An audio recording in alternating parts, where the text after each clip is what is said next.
de planeamiento quirúrgico estamos nosotros secuestrando un término del planeamiento estratégico en el cual nosotros tenemos que ver cuáles son nuestras fortalezas, nuestras debilidades en cuanto a la cirugía. Tenemos que tener una visión adelantada de lo que va a ocurrir. Es decir, nosotros no vamos a realizar el tratamiento aún, pero ya tenemos una idea más o menos exacta de lo que queremos que ocurra, y si acaso no ocurre lo que queremos, estar preparados para cualquier complicación dentro de la cirugía, ¿no? Recordemos siempre que el acto quirúrgico no es repetible. Una amalgama la podemos renovar, una resina fotocurable la podemos renovar, una impresión la volvemos a tomar nuevamente, pero una cirugía no la podemos repetir. Entonces, muy importante el tema de planeamiento quirúrgico, en donde nosotros hacemos una visión global de lo que tiene que tener en cuenta el cirujano dentista, sea de práctica general o más aún el cirujano especialista en cirugía oral y maxilofacial. Decíamos pues que el planeamiento quirúrgico es una visión adelantada en donde tenemos originalmente cuatro momentos bien definidos. Uno se llama el preoperatorio, que es todo aquello que ocurre antes de la cirugía. Otro es el perioperatorio. El tercero es el intraoperatorio. Y finalmente, cuando termina la cirugía, empieza lógicamente el posoperatorio. El tema central aquí es cuándo empieza el acto quirúrgico. El acto quirúrgico empieza cuando transgredimos, ¿no? O atravesamos la piel o la mucosa del paciente. En este caso, en cirugía ambulatoria estamos hablando de la anestesia, obviamente. Entonces, el acto quirúrgico comienza con la aplicación de la anestesia y termina indefectiblemente con la síntesis de los tejidos, sea mediante suturado, que es lo que ocurre en más del 90%, o mediante el uso de adhesivos de cianoacrilato o de nectina, de fibronectina, que se utilizan todavía en nuestro tiempo. Entonces, todo aquello que ocurra antes del día de la cirugía se llama preoperatorio. El mismo día de la cirugía, el mismo día del acto quirúrgico, tenemos que vestirnos, lavarnos, preparar el ambiente, preparar al paciente, aislarlo del resto de los ambientes, y todo eso se le llama perioperatorio. Es decir, el día en el cual nosotros arribamos a la cirugía, vamos a realizar el acto quirúrgico, pero estamos minutos previos al inicio de la cirugía. Luego el intra o transoperatorio, que corresponde a los tiempos quirúrgicos, que empieza, como decíamos, con la anestesia en cirugía ambulatoria, continúa con la incisión, sigue el decolado o diéresis, continúa con la operación propiamente dicha, continúa después el tratamiento del lecho quirúrgico, que puede ser un curetaje, puede ser un lavado, puede ser un limado óseo, y finalmente terminamos con la síntesis o suturado. Y todo lo que viene posteriormente pues es el posoperatorio. Entonces tenemos que tener en cuenta muchos aspectos, no solamente relacionados con el diagnóstico del paciente, no solamente relacionados con la técnica quirúrgica, sino con algunas variantes anatómicas que se pueden presentar durante la cirugía y frente a las cuales a veces no estamos previstos mediante un estudio imagenológico adecuado. Entonces eso es lo que vamos a ir discutiendo poco a poco. Solo para recordar que el diagnóstico puede ser presuntivo, diferencial o definitivo, y en el caso del diagnóstico presuntivo es aquel que, como sabemos, lo realizamos una vez que hemos concluido con el examen clínico. Después del examen clínico realizamos exámenes auxiliares y comparamos nuestro diagnóstico inicial con otros juicios, otros valores, otros hallazgos que encontramos en los exámenes auxiliares, y a esa comparación se le llama diagnóstico diferencial. Y finalmente el diagnóstico definitivo, que es el razonamiento o juicio final respecto a este problema que aqueja al paciente. En cuanto al tratamiento, tenemos tradicionalmente tres tipos de tratamiento: el llamado curativo, el segundo el paliativo y el tercero el sintomático. Llamamos tratamiento curativo aquel en el cual, como su nombre lo indica, después del tratamiento quirúrgico el paciente queda literalmente vuelto al estado inicial de salud, es decir, el paciente está curado. Es a lo que apostamos todos. Después tenemos el tratamiento paliativo, que es aquel en el cual nosotros tenemos también un diagnóstico definitivo, pero sabemos que el tratamiento que le vamos a realizar, que puede ser quirúrgico o médico, y sabemos que el tratamiento no va a solucionar el problema del paciente, solamente va a mejorar su calidad de vida, es decir, va a mejorar los síntomas y los signos, como sucede, por ejemplo, en una hipertensión arterial, en una diabetes, en donde el paciente con la medicación o el tratamiento no queda curado, simplemente queda dentro de un marco de normalidad, ¿no? Entonces, que tiene que ser compensado periódicamente con una terapia, puede ser medicamentosa de otro tipo. Pero sabemos que el tratamiento que estamos realizando, vamos a realizar, no lo va a curar al paciente. En odontología tenemos dos patologías muy puntuales en las cuales el tratamiento paliativo lo realizamos. Tenemos, por ejemplo, una enfermedad periodontal, en donde el tratamiento no va a llevar al paciente o a sus tejidos bucales a la normalidad, simplemente va a mantener los dientes durante un mayor tiempo posible para mantener la calidad de vida del paciente. Otro caso, otro diagnóstico también puntual en odontología es la disfunción de la articulación temporomandibular y la disfunción miofacial. En estos casos el detonante resulta ser pues el estrés, la enfermedad del siglo XXI. Como nosotros no podemos manejar el estrés porque eso es un problema individual, cada persona lleva su problemática de manera distinta, entonces el tratamiento que nosotros le hagamos odontológicamente, sea a través de relajantes musculares, sea a través de férulas de relajación, placas de relajamiento, no va a curar al paciente, solamente va a mejorar su calidad de vida. Si acaso el paciente tiene parafunción, tiene bruxismo, la férula quirúrgica va a evitar el desgaste del menisco articular, va a evitar el desgaste de los dientes y va a producir una relajación muscular durante el sueño, pero tampoco va a curar al paciente, porque apenas el paciente deje de usar la férula, él continuará pues con toda la sintomatología. Entonces estaríamos frente a un tratamiento paliativo de la enfermedad periodontal crónica y la disfunción de la articulación temporomandibular o sus variantes, como puede ser la disfunción miofacial, ¿no? El dolor miofacial, perdón. Y en tratamiento sintomático se trata cuando nosotros aún no tenemos un un diagnóstico definitivo, pero la urgencia del caso amerita iniciar un tratamiento. Este tratamiento que iniciamos de urgencia se le llama también tratamiento empírico, ¿no? Empírico viene de la palabra griega empeiria, que significa experiencia. ¿No? No estamos hablando de hacer un tratamiento por personas empíricas, que es una cosa totalmente distinta. Estamos hablando que por experiencia y mediante estudios clínicos publicados y validados científicamente, sabemos, por ejemplo, que una infección facial es producida principalmente por bacterias aerobias de determinados tipos, ¿no? De tal manera que podemos iniciar nuestro tratamiento médico, en este caso de la infección, con un tratamiento empírico pero basado en estudios clínicos, científicos, validados científicamente. Y esto es un tratamiento de urgencia. Si acaso el paciente viene a la consulta con una infección severa, tenemos que iniciar un tratamiento de urgencia con antibióticos. No podemos esperar a tener el cultivo y el antibiograma y esperar 2 o 3 días para el resultado. Eso no quiere decir de ninguna manera que tengamos que prescindir del cultivo del antibiograma cuando tenemos secreción. Esto significa que cuando vuelva el resultado del laboratorio con el resultado del cultivo y el antibiograma, puede suceder dos situaciones. La primera, que nuestro tratamiento de urgencia o tratamiento sintomático haya sido suficiente para solucionar el problema. Y la otra posibilidad es que no habiendo un resultado efectivo con el antibiótico que hemos escogido como primera elección, tengamos que utilizar precisamente los resultados del cultivo y el antibiograma para darle un tratamiento específico. En cuanto a la imagenología, estamos en el tiempo de la tomografía computarizada, la resonancia magnética nuclear. Sin embargo, todavía nuestra periapical, nuestra radiografía periapical continúa teniendo el detalle que ninguno de los otros exámenes mencionados tiene.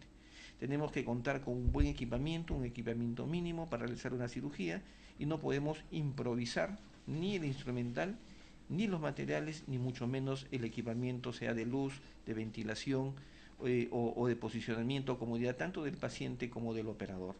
Finalmente, es importante la experiencia que tenga el equipo quirúrgico como grupo. No se trata solamente que contemos con un buen cirujano, sino que el equipo que lo acompaña sea conocedor del tema, sepa aspirar, sepa separar, sepa dar una opinión oportuna y de pronto dar aporte durante la cirugía para mejor resultado de nuestro paciente. Dentro de los criterios de diagnóstico, acá tenemos algunos que vamos a desarrollar, en donde la zona anatómica no siempre es constante, existen tantas variantes anatómicas como personas existen. Por ejemplo, vamos a mencionar que el agujero mentoniano no siempre se encuentra próximo a la zona apical de los dos premolares inferiores, ¿no? Vamos a ver un caso en el cual el conducto mentoniano y su agujero correspondiente están en otra ubicación. Tenemos que hacer un diagnóstico diferencial con otras lesiones cuando se trate, por ejemplo, de alguna patología en especial. Ya hemos hablado de la localización de los dientes retenidos durante 2 clases, creo que ha quedado bastante claro el tema, y que el tratamiento elegido lógicamente tenga relación directa con el tipo de diagnóstico que nosotros hemos arribado, ¿no? Después también es importante tener la oportunidad de una biopsia cuando se trate de tumores o quistes, en otras situaciones realmente no tiene ningún valor. Y después tenemos que ver qué posibilidades de éxito vamos a tener para poder sugerir al paciente tal o cual conducta quirúrgica. A diferencia de lo que ocurre, por ejemplo, en implantología, en donde puede haber un plan A, un plan B y un plan C, en cirugía bucal apuntamos a solamente un plan A, que es el mejor, ¿no? Eso es a lo que nosotros aspiramos siempre en un tratamiento quirúrgico. También tenemos que tener en cuenta, durante el planeamiento, aquí tenemos un cadáver disecado en una hemicara, en donde podemos analizar previamente, tenemos que hacer un estudio sistemático de la anatomía del paciente, y quien realiza cirugía, sobre todo quienes vivimos dentro del mundo de la cirugía, tenemos que estar permanentemente capacitados en anatomía quirúrgica me refiero, ¿no? Una cosa es la anatomía que estudiamos en la universidad para conocer determinados aspectos del rostro del paciente en planos superficiales y profundos, y otra cosa es hacer un estudio anatómico de cada paciente, sobre todo cuando tenemos al frente una persona que es portadora de un tumor o de un quiste, ¿no? Que puede ocupar una gran cantidad o un gran espacio dentro de cada uno de los maxilares. Es importantísimo en la imagenología de los maxilares, ya no se habla de radiología, en todo caso la radiografía periapical y la ortopantomografía panorámica, o actualmente la panorámica digital, son los estudios basales, y en función del resultado, de lo que veamos en estos estudios, optaremos pues por estudios imagenológicos mucho más precisos, como la tomografía computarizada, la resonancia magnética nuclear, de pronto una gamografía de glándulas salivales o una gamografía de tejido óseo, o cualquier otro tipo de estudio angiográfico, dependiendo de cada uno de los casos. Otro aspecto también importante es que ninguna cirugía está libre de complicarse. Todos los casos son complicables. El cirujano o el cirujano dentista en general que practique una cirugía tiene que tener en cuenta que puede ocurrir una complicación durante o después de la operación, y para ello tenemos que estar preparados con el instrumental, el material, y sobre todo saber tomar la decisión oportuna. Muchas veces las complicaciones se evitan con un cuidado minucioso de la técnica, pero a veces la anatomía es tan distinta en cada paciente que puede obligarnos a modificar la técnica original, sobre todo cuando hablamos de tumores o de quistes amplios, ¿no? El río quirúrgico, actualmente denominado ASA, ¿no? Dentro de los cuales vamos a tener actualmente 6 ASA, 6 condiciones sistémicas dentro de las cuales nosotros podemos tratar quirúrgicamente un paciente. Me adelanto al decir que los pacientes con ASA 1 y ASA 2 son candidatos para el tratamiento ambulatorio. Los pacientes con ASA 3, 4, 5 y 6 lógicamente requieren de un manejo, en el caso del 3 por lo menos, de un manejo sistémico previo por otro profesional que estabilice al paciente y lo ponga en condiciones de recibir el tratamiento quirúrgico. En el caso del ASA 4, 5 y 6, obviamente estamos hablando de un paciente que ya no es ambulatorio, sino que debe recibir un tratamiento por internamiento. Decíamos que los momentos en el tratamiento quirúrgico son 4, ¿no? Como vemos aquí, llama la atención el perioperatorio, en el cual nosotros nos vestimos, nos aislamos, como decimos, del medio ambiente, siguiendo una secuencia lógica que pasa por la técnica de lavado de manos, la técnica del secado de manos, la técnica de la colocación del mandilón o banda quirúrgica, y finalmente la técnica de colocación de guantes. Y en el caso del paciente consiste en hacer la asepsia intrabucal y extrabucal y de manera simultánea preparar la mesa quirúrgica o mesa operatoria. Aquí vemos las imágenes del estómago en los diferentes momentos, porque ya no se puede hablar solamente pues de antibiótico terapia, de terapia analgésica posoperatorias, sino que existen diferentes técnicas pre, intra y posoperatorias que más adelante en otra clase vamos a conversar con mayor detalle. El preoperatorio se caracteriza por el examen clínico general del paciente, el examen específico, el uso de diferentes técnicas imagenológicas, exámenes complementarios de laboratorio, por ejemplo, dependiendo del tratamiento quirúrgico, y que pasa también por la firma del paciente, primero el conocimiento y después la suscripción por parte del paciente del consentimiento informado. Pasa también por la evaluación, en algunos casos, por la evaluación de otros profesionales, cuando el paciente se encuentra sistémicamente comprometido o cuando hablamos de una cirugía mayor bajo anestesia general. El perioperatorio, decíamos, está identificado con la llamada técnica aséptica. Pero recuerdan ustedes históricamente qué es la técnica aséptica. La técnica aséptica surge con Lister en el siglo XIX, a partir de un cambio radical en la percepción, en la concepción de la cirugía. Pasaba de una época en la cual recién se hacía conocimiento, hacía 10 años antes, de la existencia de microorganismos a partir de los estudios de Louis Pasteur, para que los cirujanos recién empezaran a lavarse las manos y preparar sus instrumentos bajo el supuesto que una intervención quirúrgica se realizaba siempre en condiciones contaminadas, ¿no? Y surge así la escuela antiséptica, que 10 años después dio lugar a la técnica aséptica propuesta por Lister, que promovía más bien, partía del supuesto más bien que el paciente ingresa a operarse totalmente limpio o por lo menos libre de contaminación, libre de infección, y que cualquier infección, valga la redundancia, era producto ya de la contaminación durante la operación o posteriormente a ella. Entonces, al partir del supuesto que el paciente se encuentra libre de contaminación o infección, era necesario mantener las condiciones necesarias de asepsia y antisepsia, colocándose guantes, mascarilla, gorro, esterilizando los instrumentos, etcétera, y tener un comportamiento adecuado que en su conjunto se llama actualmente la técnica aséptica, ¿no? Realizada no solo en sala de operaciones, sino en cualquier ambiente quirúrgico.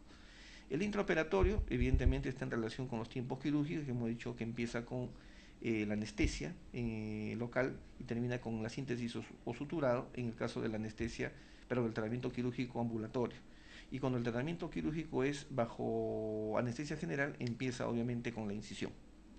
Y el posoperatorio, que tiene que ver actualmente no solamente con la farmacoterapia, sino con algunos otros cuidados, kinesioterapia, indicaciones respecto a la dieta, respecto al descanso médico relativo o absoluto, dependiendo de la magnitud del daño o del trauma que se pueda producir durante la cirugía. Aquí está la última clasificación propuesta por la Asociación Americana de Anestesiología, sus siglas ASA en inglés, y que en el cual se ha agregado el ASA 6, que es un paciente declarado con muerte cerebral, lógicamente dentro del contexto de la posibilidad de donar sus órganos, ¿no? Los otros 6 ASA solamente los repasamos. ASA 1, paciente sistémicamente normal; el ASA 2 con una enfermedad sistémica moderada o compensada, sería la traducción; el clase 3, que el paciente tiene una enfermedad sistémica severa o, caso contrario, es portador de una enfermedad sistémica que no se encuentra compensada; el ASA 4, que tiene una enfermedad sistémica que de no tratarse puede conducir o llevar a la muerte al paciente.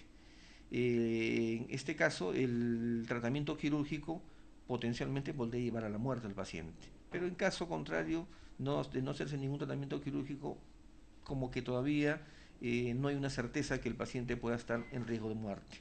El ASA 5 o clase 5 es aquel paciente moribundo en el cual su vida está en riesgo independientemente de hacerse o no un tratamiento médico o un tratamiento quirúrgico. Y como decíamos hace unos minutos, ASA 6, que corresponde al paciente moribundo declarado con muerte cerebral. No nos olvidemos que a pesar del desarrollo tecnológico, el examen clínico continúa siendo nuestra mejor herramienta.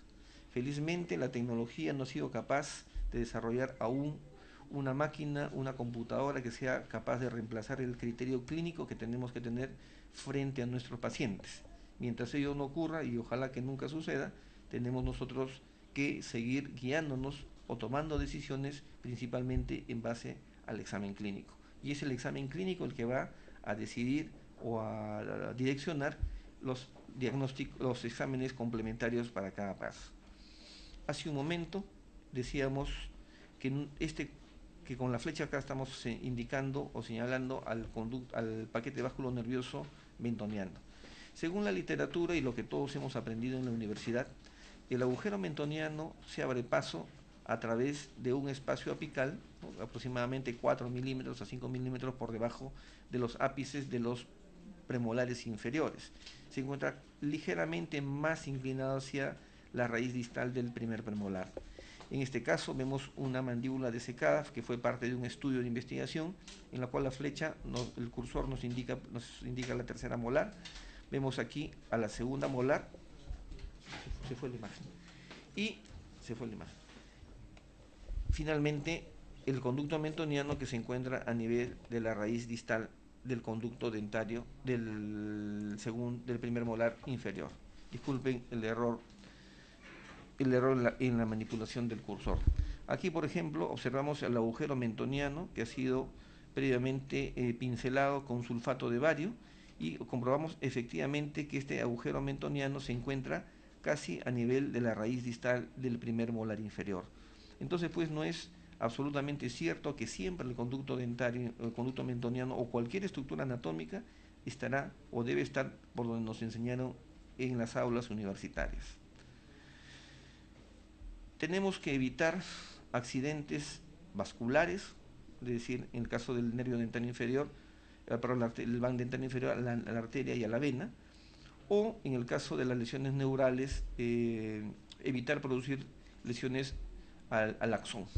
Mencionamos en alguna oportunidad, en una de las clases, que la neurapraxia, por ejemplo, es una situación clínica en la cual rasgamos la vaina mielina, donde existe una recuperación absoluta y donde la regeneración de la vaina mielina es total, progresiva, después de 2 a 4 semanas en el peor de los casos.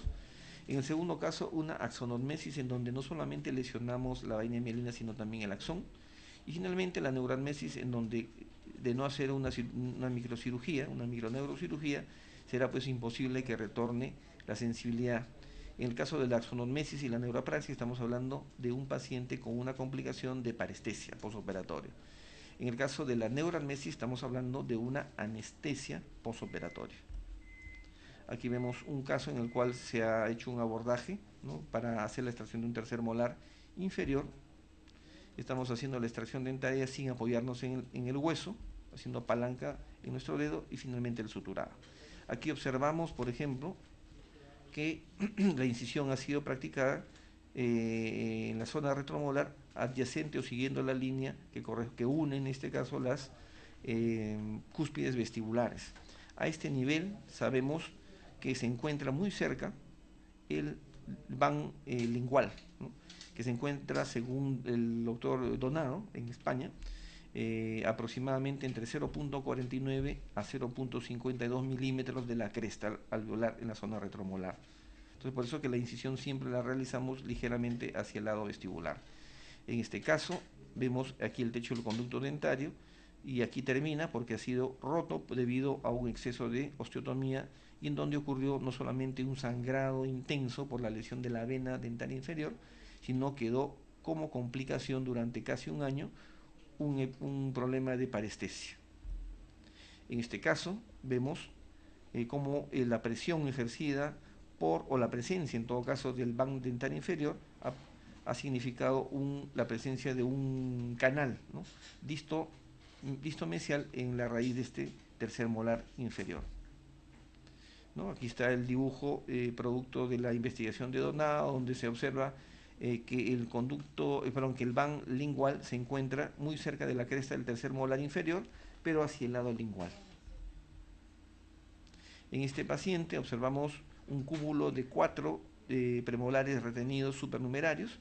En este lugar, con el cursor, seguimos el cursor, notamos la presencia de un canino retenido, y en el otro cuadrante, en el tercer cuadrante, observamos 2 premolares gemelos también supernumerarios.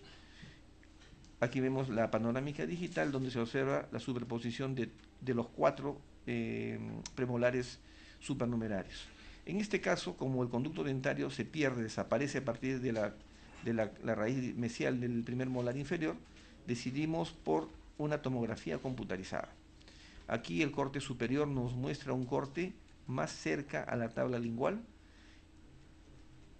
la imagen media muestra un corte en la misma medular y en la parte inferior observamos un corte más hacia la tabla vestibular. Notamos que la mayoría de los dientes se encuentran ocupando un espacio tanto en la medular como en el lado lingual, mientras que a vestibular solo se encuentra este premolar que se encuentra precisamente en la parte más inferior y baja. El riesgo aquí no es solo de una lesión neural, no es solamente una lesión vascular, sino también la posibilidad de una fractura patológica, por lo que este caso fue tratado mediante anestesia general. Observamos en el corte coronal, observen lo que estamos indicando con el cursor, la presencia del premolar inferior muy cerca al borde inferior de la mandíbula, y los dos puntos rojos significan el punto superior, el techo, y el punto inferior, la parte más baja del conducto dental inferior, que se encuentra hacia el lado bucal o lado vestibular. Significa que hay que tener mucho cuidado, como vemos en la fotografía inferior, a la derecha, donde observamos claramente al premolar que se encuentra en el borde inferior de la mandíbula y en donde tuvimos mucho cuidado en no lesionar el van dental inferior. Hacia el fondo, donde indica el cursor, se encuentra la tabla lingual. En este otro caso, vemos un tercer molar inferior con un odontoma sobre su corona, y aquí también el conducto dental inferior se interrumpe. La tomografía abajo no es muy clara en corte sagital. El corte coronal nos muestra que el van dental inferior se encuentra entre las raíces del tercer molar inferior, exactamente a nivel de la furca. Entonces vemos cuán importante es la tomografía computarizada preoperatoria. En este otro caso vemos en el maxilar superior unos dientes retenidos, ¿no? En este caso un primer molar superior, la ausencia de un segundo que se encuentra retenido también, como se observa en la radiografía, y aquí arriba con el cursor estamos indicando la presencia de un diente sumergido, que como todos sabemos los dientes sumergidos se encuentran anquilosados a su base ósea. Significa pues que cuando realicemos la extracción del diente retenido y del diente pequeño sumergido, se va a producir de todas maneras una comunicación bucosinusal. Entonces hay que tener los aditamentos, el hueso liofilizado, tener las membranas para cerrar esta comunicación y por supuesto realizar una incisión vestibular muy grande para cubrir ese defecto óseo. ¿Qué es lo que vemos aquí? Para quienes ven rápidamente la imagen, ven un helicóptero realizado con algunos huesos, ¿no? Precisamente hecho de hemimandíbulas de carnero o de oveja, ¿no? Entonces, lo que para unos es un helicóptero, para quienes conocemos de anatomía comparada, sabemos que se trata de mandíbulas, de una artesanía hecha con mandíbulas de oveja. Igual, lo que queremos señalar es que la radiografía y cualquier estudio imagenológico es solamente una referencia. Como hace más de 32 años me enseñó un profesor en la universidad, cuando todavía no existía la tomografía computarizada, me decía que la mejor radiografía es la que vemos en la boca del paciente. Cuando apareció la tomografía computarizada, pensé, como muchos jóvenes de aquel tiempo, de los años 80, que el profesor había quedado desfasado y que la tomografía era definitivamente la solución. Han pasado 32 años y le sigo dando la razón a mi profesor. Realmente lo que vamos a ver en estas siguientes diapositivas es que aún la tomografía computarizada en algunos casos sigue siendo una buena referencia. Aquí, por ejemplo, en esta periapical observamos una imagen radiolúcida no muy definida y dos sobreobturaciones o aparentes sobreobturaciones que corresponden más bien a la fractura de dos escariadores en la raíz mesial y distal. Levantamos el colgajo y observamos en primer lugar que existe una un descubrimiento de la tabla de la raíz mesial y distal, una exposición de la furca y una lesión tan grande que vamos a retroceder la imagen, no se observa tan claramente en la radiografía periapical, ¿no? Entonces la radiografía en este caso es una buena referencia. En este caso sí vemos una imagen panorámica no muy bien tomada, es un estudio bastante antiguo, donde observamos una imagen radiolúcida de contornos definidos en forma de pera invertida, ¿no? Esta imagen en forma de pera invertida se muestra también en este caso en la oclusal derecha. Acá vemos unos premolares supernumerarios que pueden ser fácilmente identificables mediante una radiografía oclusal. En este otro caso vemos dos dientes supernumerarios gemelos, queremos saber cuál será su abordaje y la oclusal nos indica que ambos dientes están en la región lingual. Acá está, efectivamente, en el lado lingual. Aquí una lesión más grande, si bien es cierto, se ve un canino retenido y un odontoma complejo, solo después de la cirugía observamos la magnitud del tamaño de la lesión y si existe o no compromiso de los dientes vecinos. Esta pregunta siempre me gusta hacer en las clases directas: ¿cuántos dientes están comprometidos o están formando parte de la lesión? Unos dirán 2, otros dirán 3, otros posiblemente 4. El examen clínico, la prueba de vitralidad pulpar, demostró que solo 2 de ellos eran parte de la lesión. Retrocedemos la imagen y vemos que la radiografía sigue siendo una referencia. En este otro caso, una tomografía computarizada de mucha ayuda para visualizar 2 caninos retenidos y su localización hacia el lado vestibular, ¿no? Este corte axial, y posteriormente la reconstrucción sagital nos muestra que en ambos lados existe una mayor inclinación de las coronas hacia el lado vestibular. Y efectivamente, acá está la fotografía clínica del lado derecho y del lado izquierdo, donde comprobamos que ambos dientes estaban retenidos con la cara hacia el lado vestibular. Aquí vemos una panorámica convencional y en el mismo paciente una panorámica digital. Entonces la diferencia es abismal. Quizá para nuestros amigos que nos estén siguiendo de otros países, ¿no? Tenemos de España y otros Estados Unidos y otros de Brasil, les parezca pues gracioso que todavía se muestren estas imágenes de panorámica convencional. Pero la verdad que en muchos países de Latinoamérica todavía, en zonas urbano-marginales, todavía se viene utilizando la panorámica convencional con todas las limitaciones que ello acarrea, ¿no? En este caso vemos una tomografía computarizada donde se observa un diente supernumerario. Y podemos ver imágenes de múltiples casos, como en este caso un canino retenido sobre la línea media, donde se observa claramente en la tomografía computarizada, en reconstrucción axial y coronal, que se encuentra hacia el lado palatino. Aquí también vemos en el corte sagital el diente supernumerario hacia el lado vestibular y hacia el lado palatino el canino retenido. Una imagen 3D nos muestra que el diente supernumerario se encuentra hacia el lado vestibular, retrocedemos la imagen, ahí está, y el canino se encuentra a flor de piel en el lado vestibular, hacia el lado palatino. Entonces la tomografía computarizada es muy importante para el diagnóstico de dientes retenidos. Un caso estigmático, vemos una paciente que viene asintomática y por hallazgo encuentran una imagen radiolúcida de contornos definidos en la panorámica convencional, una imagen más cercana, la periapical, donde se observa que la imagen se repite, ¿no? Indicamos una tomografía computarizada, vemos la reconstrucción abajo, la reconstrucción coronal, donde aparentemente efectivamente se trataría de un quiste residual, ¿no? Vemos los siguientes cortes más posteriores y vemos un infundíbulo. Y finalmente observamos que el infundíbulo en realidad se trata de un divertículo del seno maxilar. En el lado izquierdo, el corte más profundo, más posterior, perdón, el corte medio y el corte anterior hacia el lado derecho. Como una tomografía nos puede dar una mejor imagen que una periapical, en donde si retrocedemos el caso, podíamos haber hecho un daño al paciente bajo el equivocado diagnóstico de un quiste residual, cuando en realidad se trata de un espacio natural del seno maxilar llamado divertículo alveolar. Aquí también encontramos un caso en el cual un dolor insospechado, inespecífico en esta zona, un equivocado diagnóstico, un peor tratamiento, fueron extrayendo los dientes hasta finalmente ir dejando al paciente sin primer molar, fíjense, y la paciente seguía con la molestia. Obviamente, cuando se indica una tomografía computarizada, el resultado es, como vemos aquí, una sinusitis crónica. También es importante en el preoperatorio el tratamiento, el manejo de los niveles de complejidad. Esto es bastante importante y queremos terminar esta primera parte del planeamiento quirúrgico señalando lo siguiente.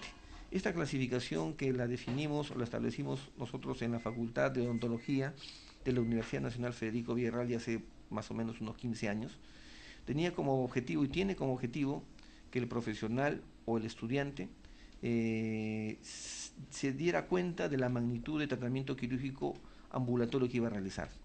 Dentro de los tratamientos de baja complejidad incluimos aquellos que únicamente requieren de un tratamiento quirúrgico sin colgajo, ¿no? Estamos hablando de la exodoncia simple, por ejemplo, que es un tratamiento típico. De mediana complejidad cuando requerimos de colgajo, ¿no? y eventualmente de osteotomía, pero generalmente hablamos más de un colgajo que es suficiente, como el caso de una extracción seriada, una frenectomía, una alveolotomía correctora. De alta complejidad o grado 3, en donde ya necesitamos hacer un tratamiento quirúrgico con colgajo y con osteotomía y eventualmente con odontosección, en donde el tratamiento en manos expertas no debe superar pues, los 30 minutos, ¿no? O 40 minutos, como 30-40 minutos, y estamos hablando de una extracción de un tercer molar retenido inferior en posición mesioangular, o estamos hablando, por ejemplo, de una pisectomía, o de la colocación de un implante sin colgajo. En el caso de los tratamientos de muy alta complejidad, son aquellos que requieren de colgajo, de osteotomía, de odontosección. Se trata de intervenciones que pueden realizarse en dos zonas anatómicas a la vez, como en el caso de los injertos de tejido blandos o colgajo de tejido óseo, o también aquellos casos en donde la anatomía es muy sui generis, muy particular, y puede ser muy riesgosa para el paciente, o las complicaciones postoperatorias pueden ser muy complejas para el paciente. Caso de la extracción de caninos retenidos, la extracción de terceros molares inferiores distoangulados, tratamiento de incisivos en posiciones muy cercanas al piso de la fosa nasal, o cualquier otra cirugía que conlleve a una operación por más de 40 minutos en manos expertas. El perioperatorio es un momento muy importante que empieza desde el momento en que nosotros llegamos a la sala de operaciones, al centro quirúrgico, nos despojamos de nuestra ropa y comenzamos el cambio de vestimenta, de una vestimenta contaminada por una vestimenta estéril, llamada ambo. Este ambo, que incluye el pantalón, la chaqueta, la mascarilla, el gorro y las botas, es fundamental para iniciar el tratamiento quirúrgico. En este perioperatorio nosotros realizamos no solamente la técnica del lavado de manos, la técnica del secado, la técnica de la colocación de la bata y la colocación de guantes, sino que en general incluye tres partes fundamentales, o tres momentos importantes, como son, en primer lugar, el aislamiento de los miembros del equipo quirúrgico, en segundo lugar, el aislamiento del paciente, y en tercer lugar, la preparación de la mesa quirúrgica. Como paso previo, recordemos un concepto básico y fundamental, que es el espacio virtual que se encuentra por delante de los miembros del equipo quirúrgico, que se llama el campo quirúrgico. El campo quirúrgico, como ya había adelantado, es un espacio virtual que se encuentra por delante de los miembros del equipo quirúrgico. Todo aquello que se encuentre por delante de ellos, estando cada uno en su posición, se considera absolutamente estéril. Este espacio estéril tiene como límite superior un plano convencional que pasa a través de las axilas de los miembros del equipo quirúrgico y un plano inferior que pasa a través de la cintura de cada uno de ellos. Por esta razón vemos en las visualizaciones, videos, en sala de operaciones, que los miembros del equipo quirúrgico, es decir, el cirujano y sus ayudantes, nunca bajan la mano por debajo de la cintura, ni tampoco la levantan por encima de sus axilas. El límite extremo, contrario a la cabeza del paciente, son los pies, y es decir, que esa zona también se considera como parte o como límite extremo del campo quirúrgico. Este campo quirúrgico debe ser preservado por los miembros, por el cirujano y sus ayudantes durante todo el procedimiento, y para ello deben primero de aislarse, es decir, de lavarse, de vestirse, colocarse el ropaje, la ropa respectiva, para luego recién comenzar a trabajar única y exclusivamente con material absolutamente estéril. Los ayudantes que se encuentran por fuera de este espacio no necesariamente se encuentran vestidos apropiadamente para la cirugía con mandilón, con mascarilla y con guantes estériles, sino que se encuentran alrededor y no forman parte del equipo quirúrgico directamente, y se les conoce con el nombre de ayudantes externos, circulantes o volantes. Dentro de este campo quirúrgico tenemos una zona muy exclusiva, que es la zona en la cual nosotros vamos a realizar la cirugía, que en este caso se denomina zona operatoria. La zona operatoria, en el caso de la odontología, es un espacio que está limitado por la parte más alta de la nariz, por los ángulos goníacos y por el mentón. Ese es el espacio que se conoce con el nombre de zona operatoria, distinguiendo lo que es la zona operatoria de lo que es el campo quirúrgico. Para realizar un tratamiento quirúrgico, tenemos dentro del planeamiento del mismo nombre, es decir, planeamiento quirúrgico, debemos de tener en cuenta que todas las cirugías orales o cirugías bucales no tienen la misma envergadura. Hemos realizado una clasificación de los procedimientos quirúrgicos locales de acuerdo a su complejidad, tomando como referencia, por ejemplo, la necesidad de hacer o no colgajos, la necesidad de hacer o no osteotomía o odontosección, y también el tiempo operatorio, que es fundamental. Es así que los tratamientos de baja complejidad incluyen aquellos que no requieren en absoluto de un colgajo. Esto es una exodoncia simple, por ejemplo, en el cual nosotros no necesariamente tenemos que hacer una cirugía. Ese procedimiento usualmente no dura más de 10 o 15 minutos y produce un trauma bastante pequeño. En el caso de las cirugías de mediana complejidad son aquellas que ya requieren de colgajo, pero no necesariamente de una osteotomía, y el procedimiento quirúrgico tampoco pasa excepcionalmente de 30 minutos en manos expertas, como por ejemplo sucede con las exodoncias seriadas o con las alveolotomías correctoras o con las famosas frenectomías.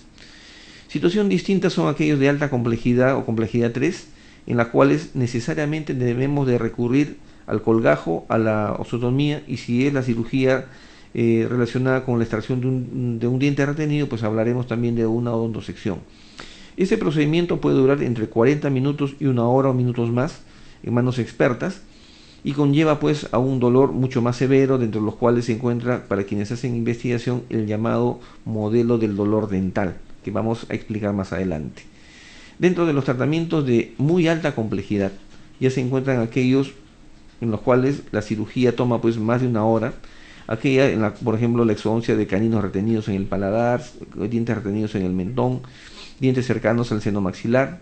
Aquí incluimos cirugías que demandan el uso de por lo menos 4 o 5 cartuchos, como un levantamiento de seno maxilar, una operación de Calvo-Leuc, o por ejemplo cirugías en las cuales hacemos el abordaje en 2 zonas operatorias a la vez, como cuando realizamos un injerto de tejidos blandos, o cuando realizamos más aún un injerto de hueso autólogo del paciente, ¿no? Que puede ser de la zona retromolar o puede ser de la zona del mentón.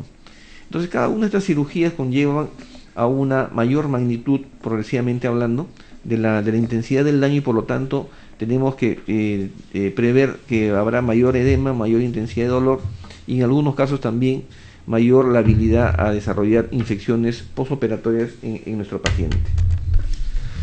Aquí, por ejemplo, vemos un caso muy simple, ¿no?, en la fotografía de arriba, en la cual hay un incisivo central superior que no ha hecho erupción. No existe ninguna traba mecánica excepto el grosor de la encía, la fibrosis de la encía. Entonces una pequeña incisión de complejidad 1 será suficiente para resolver este problema. Aquí vemos una cirugía de complejidad 2, una alveolotomía correctora, llamada también alveoloplastía, en donde hemos tenido que realizar necesariamente un colgajo y hemos debido de remodelar levemente el reborde alveolar. En este otro caso vemos en el segmento de panorámica que se ha realizado la extracción de este tercer molar. Sin embargo, este tercer molar presenta las raíces en forma de alicate, es decir, con doble dilaceración, y para ello la pieza se tuvo que fracturar o se fracturó durante el procedimiento, y tenía necesariamente que hacerse teníamos que hacer un colgajo, una osteotomía y una odontosección eventualmente. Estamos hablando aquí de una complejidad grado 3. Aquí también una pisectomía, que cada vez se van haciendo menos en la práctica clínica, donde también los parámetros corresponden a una cirugía de complejidad 3 o de alta complejidad. De manera similar, colocar un implante unitario conlleva a una cirugía de baja complejidad o mediana complejidad, dependiendo si hacemos o no hacemos un colgajo.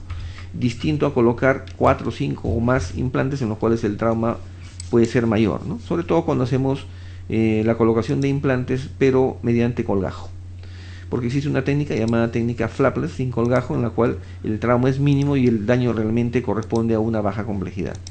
En cambio, como apreciamos primero en la diapositiva superior, Vemos un canino ubicado en la zona del mentón, donde el traumatismo va a ser intenso, donde existe un alto riesgo de complicaciones tipo, por ejemplo, hematomas expansivos o hematomas postoperatorios, y en donde la complejidad es muy alta o de grado 4. Entonces, cuando hablamos de una complejidad grado 3, estamos hablando por lo menos de una cirugía de un tercer molar retenido que requiere de colgajo, que requiere de osteotomía, que requiere eventualmente de ontosección, y donde nos podemos demorar entre 40 minutos y una hora o algunos minutos más en manos expertas. En este caso podemos utilizar diferentes esquemas terapéuticos que están acá representados en esta diapositiva y que lo vamos a explicar brevemente. Aquí tenemos, por ejemplo, la analgesia anticipada. La analgesia anticipada es el uso de analgésicos antes de la cirugía, preferentemente derivados del ecoxib o sus derivados, llámese meloxicam o el celecoxib o el etoricoxib, que en este caso aún se encuentra en el mercado. La analgesia anticipada se basa en el supuesto que cuanto más minutos transcurran desde el momento de la cirugía, mientras el paciente no ingiere aires, va a ir incrementándose progresivamente la liberación de unas sustancias llamadas prostaglandinas, que van a ser el evento final, ¿no?, de la cascada de la inflamación, con la posterior percepción de dolor y sobre todo edema o hinchazón en el paciente. Cuanto más pronto se inicie el tratamiento con AINES, será menor la intensidad, la concentración de prostaglandinas liberadas, y por lo tanto va a haber menor edema y menor intensidad de dolor en nuestro paciente. Entonces la analgesia anticipada se basa, como decía, en el supuesto que cuanto más pronto iniciemos el tratamiento con AINES, el paciente va a requerir de menor cantidad de medicamento, menor posibilidad de toxicidad porque la dosis va a ser más baja, y eventualmente el paciente va a tener un mejor posoperatorio porque la magnitud del edema y del dolor va a ser inferior a que si esperáramos que el cuadro inflamatorio se desarrolle. En este caso, debido a que la mayoría de AINES producen una alteración en la adherencia plaquetaria, se recomienda solo en la analgesia anticipada el uso de coxib y el meloxicam, que en realidad es también un derivado menor de los coxib. En cuanto a la analgesia anticipada con terapia de rescate, es más bien un esquema terapéutico que se utiliza en investigación clínica, en donde el paciente recibe una dosis inicial un poco elevada, más elevada de lo normal, de estos analgésicos, coxib o meloxicam, y que a quien solamente se le recomienda o se le prescribe analgésicos en forma voluntaria cuando después de la cirugía el paciente perciba una intensidad mayúscula de dolor. Es decir, que es electivo el uso de la segunda dosis. Esta técnica de terapia de rescate, analgesia anticipada con terapia de rescate, se utiliza muy poco en la práctica clínica y es, como repito, más bien un esquema terapéutico analgésico utilizado en investigación clínica. La analgesia intraoperatoria es aquella que nosotros brindamos al paciente durante la cirugía, en cualquier momento durante la cirugía, y que busca principalmente que se contrarreste el dolor posoperatorio durante los minutos que el paciente se encuentra aún bajo los efectos de la anestesia local.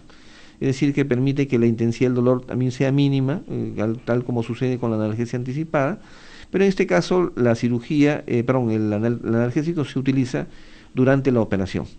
El momento más frecuente es cuando se termina el tratamiento propiamente dicho o se termina el manejo del hecho quirúrgico, el curetaje, el lavado, etcétera, y vamos a empezar el suturado.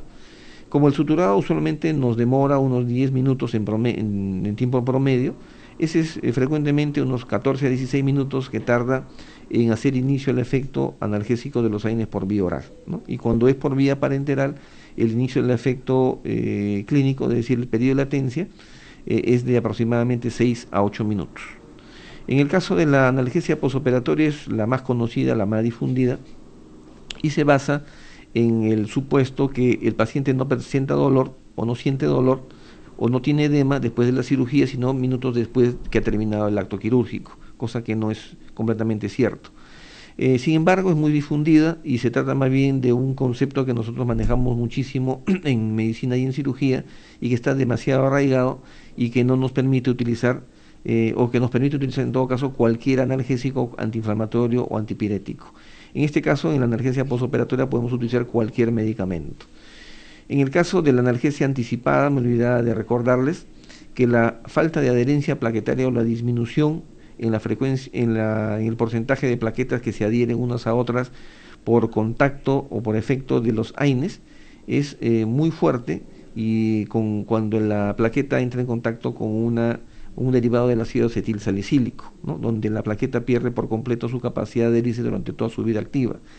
En el caso del naproxeno, este proceso se demora aproximadamente o en revertir unos 6 a 8 días, con lo cual estamos hablando de que casi toda la vida activa de una plaqueta, que es de 9 a 11 días, queda impedida de adherirse una a otra. En el caso del ibuprofeno y el diclofenaco, este efecto es solamente por algunos minutos, no, son 6 a 8 horas, perdón. Y en el caso de los COXI, pues la relación, el efecto antiagregante plaquetario es mínimo, porque son medicamentos que inhiben específicamente la COX-2 y no la COX-1. Finalmente, la terapia multimodal en estos pacientes corresponde a la administración combinada de un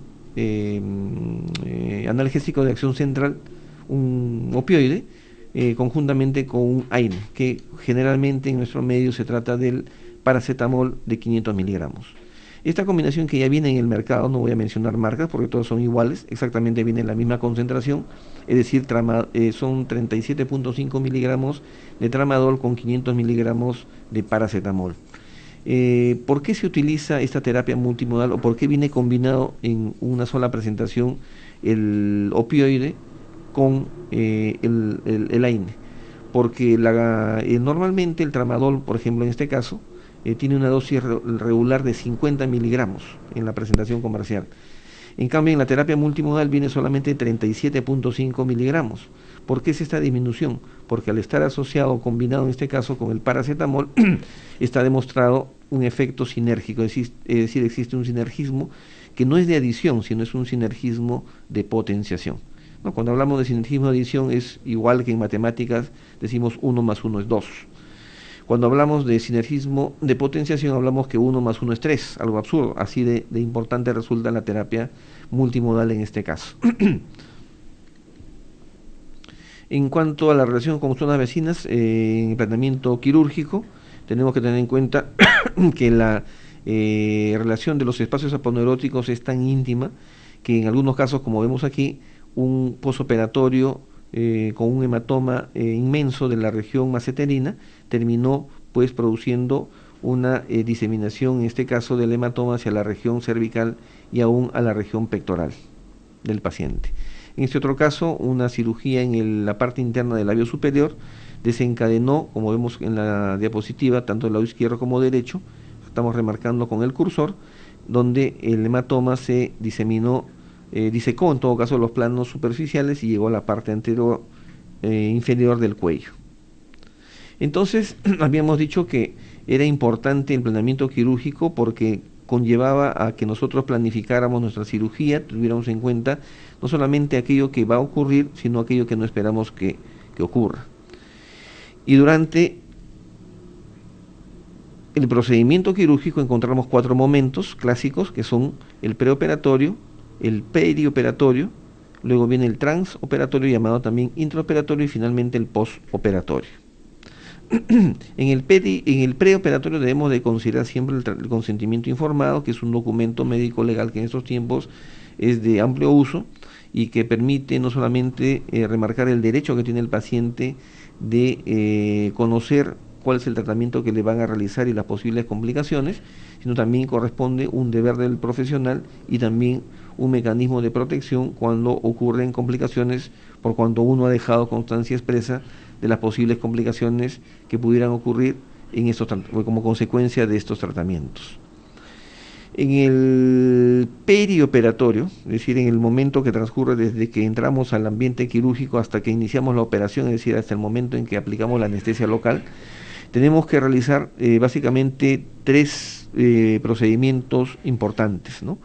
En primer lugar es el aislamiento de los miembros del equipo quirúrgico, es decir, el cirujano y los ayudantes, en donde se despojan de la ropa que vienen de la calle, se quedan solamente en ropa interior y se colocan ¿cómo se llama? El ambo, que es la ropa o el uniforme estéril que se colocan en ese momento, ¿no? Y como parte de ese aislamiento continúan con el lavado de manos, con la técnica de lavado de manos, con la técnica de secado de manos, con la técnica de la colocación de la bata quirúrgica o mandilón quirúrgico y finalmente con la técnica de lavado de manos. Esto lo realizan de manera simultánea tanto el cirujano como los dos ayudantes, teniendo en cuenta que quien primero debe arribar al quirófano o sala de operaciones es el segundo ayudante para preparar la mesa quirúrgica.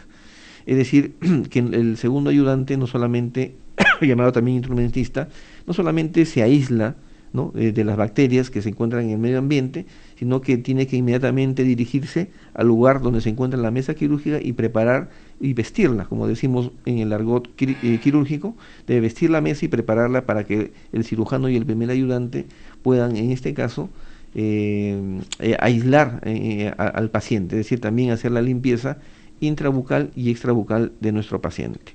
Entonces todo esto se realiza durante el momento llamado perioperatorio. Entonces, en el aislamiento del equipo quirúrgico tenemos a la técnica de lavado de manos, la técnica de secado de manos, la técnica de colocación de la bata quirúrgica y la técnica de colocación de guantes, de las cuales también existen varias modalidades, la técnica abierta y la técnica cerrada. Aquí vemos un trabajo realizado hace muchos años, en el cual se muestra 3 marcas de guantes quirúrgicos que se supone deben conservar, guardar todas las condiciones o tener las propiedades o características ideales para evitar que se rompan durante la cirugía y puedan producir una contaminación del paciente al cirujano o del cirujano hacia el paciente, ¿no? Arriba a la mano izquierda vemos una marca de muy poca calidad, ¿no?, en la cual se ve una digitación, una zona en que el guante está sumamente adelgazado. En la parte superior derecha vemos otra marca de guante en la cual presenta mucha mayor cantidad de digitaciones, mientras que en el guante, en el corte histológico por microscopía electrónica de barrido de la parte inferior, vemos una marca de guante de mejor calidad donde a una magnificación de 200x se visualizan ya las diferencias.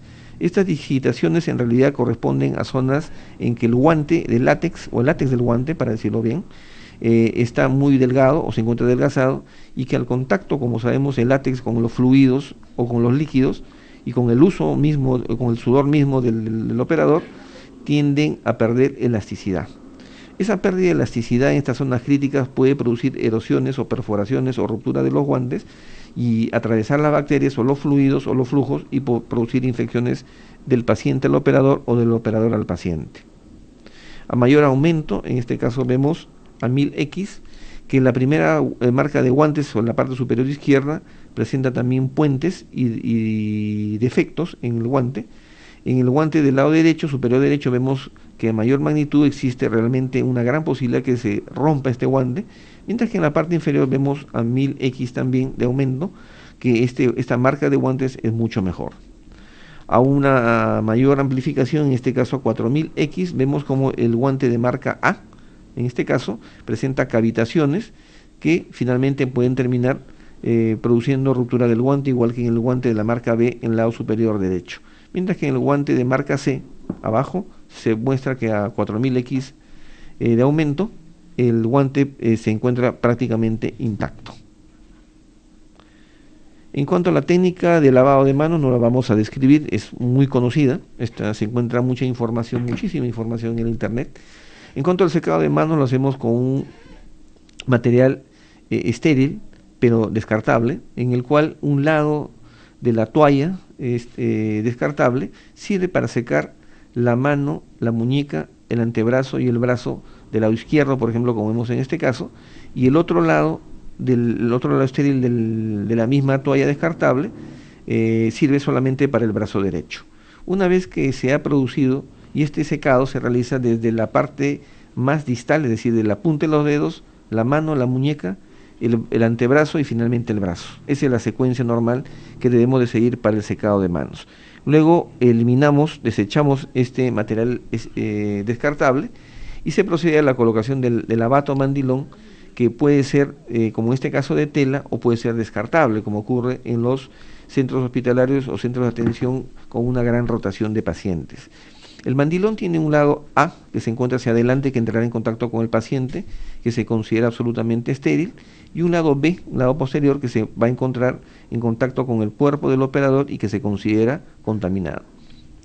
Como vemos en el lado derecho de la diapositiva, se observa la colocación, la manipulación del mandilón por parte del operador solamente en la parte A, en el lado B, es decir, en la parte posterior o zona contaminada del mandilón.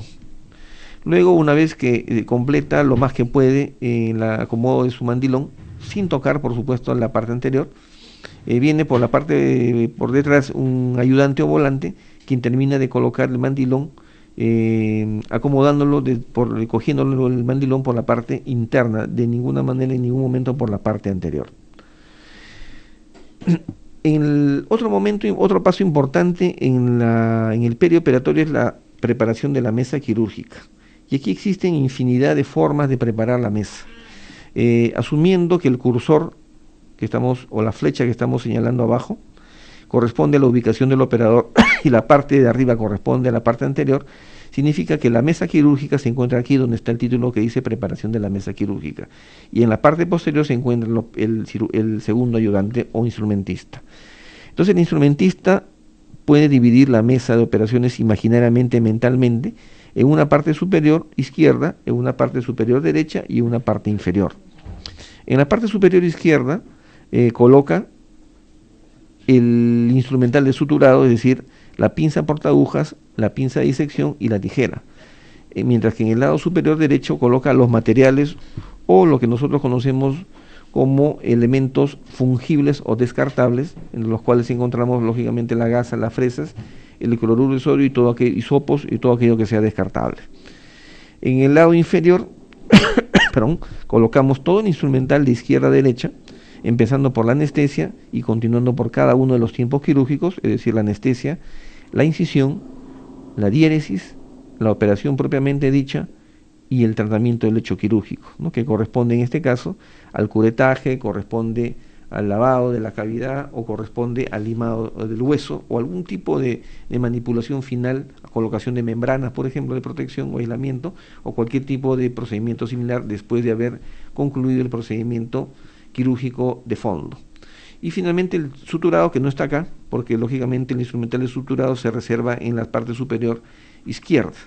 Solo se considera estéril la mesa hasta sus bordes, es decir, no debe haber ningún instrumento que quede por fuera de la mesa. También hay que recordar que cuando utilizamos sustancias, soluciones líquidas, debemos de rociar, en este caso por parte del volante que no está con ropa estéril, debe de depositar la solución desde una altura de 10 a 15 centímetros en promedio para evitar salpicar las secreciones a los miembros del equipo quirúrgico o no colocar la mano por debajo de esta medida de 10 a 15 centímetros porque puede contaminar la mesa quirúrgica y su contenido.